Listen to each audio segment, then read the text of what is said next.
Lalaking suspek sa kamatayon sa 19 anyos ka si Rhea May Tugmo nasikop sa kapulisan sa Dakbayan sa Subo. Samtang sospek hugot nga mihimakak sa kalambigitan sa krimen. Sayra nato ang detalye pinaagi ni ining report. Kasamtang gitangkong sa detention facility sa Cebu City Police Office si Roberto Hizman Gabison alias Insik Kinsa una nadagpan atol sa bypass operation sa kapulisan tungod sa kalambigitan sa illegal drugs. Apan sa pakisusis kapulisan ni Tumaw nga si Gabison ang katapusang nakauban ni Rhea May Tugmo nga maoy mikuha sa cellphone sa biktima ug mipabaligya nini. Kini base usab sa pamahayag ni Simeon Gibotero nga miangkong gisugo ni Gabison sa pagbaligya sa cellphone ni Tugmo. Nasayran nga sa niaging semana gipakita sa kapulisan ng hulagway ni Gibotero nga posibleng adunay nasayran sa pagpatay kang Tugmo. Nadakpan si Gibotero dihang gialarma kini nga nagdala og armas nga way lisensya. Dinhi na positibo niyang gitumbok si Gabison alias Insik nga nagsugo kaniya pagbaligya sa cellphone. Ang ato yung gikonsiderar karon sa pagkakaroon nga isa gayud sa suspect kining si Insik sa kamatayon ni Rhea May Tugmo. Kung nganong naabot sa iya ang cellphone, isa pa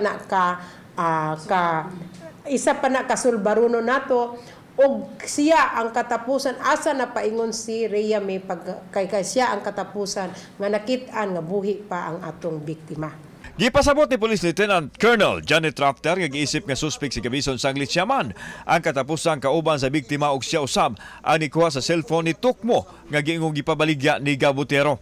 Gisubay na sa kapulisan nganong nahiadto kang Gabison ang cellphone sa biktima.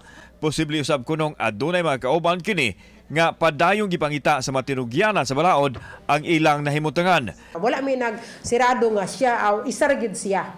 Kabalo mi anaa pa siya mga kauban. So, kining iyang mga kauban, nanatay mga circumstances pod, nanaputay mga tao nga atong gisunod niini kung kinsa ni sila.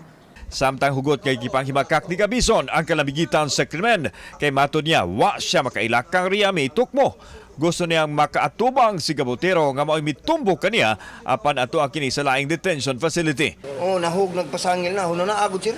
Katiguang na nako, walang-wala ko, inusinti kay ko, tanawag ko, kayanor na ko, magsalig ko sa kasawa niya, kanabayhan na, mudawat ka na nako.